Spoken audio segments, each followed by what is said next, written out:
সরকারের পক্ষ থেকে বলা হয়েছে তারা জাতিকে একটি সেরা নির্বাচন উপহার দিবে।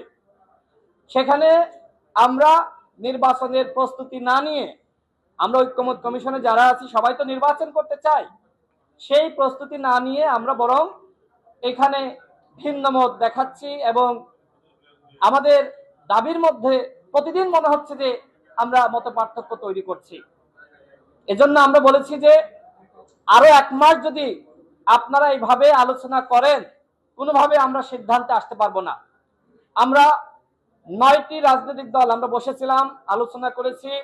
আমরা দেখলাম যে পরবর্তীতে আজকের এই ঐক্যমত কমিশনে তাদের মধ্যে ভিন্ন মত। ঐক্যমত কমিশনের পক্ষ থেকে আমাদেরকে বলা হয়েছিল আপনারা দলগুলো বসেন।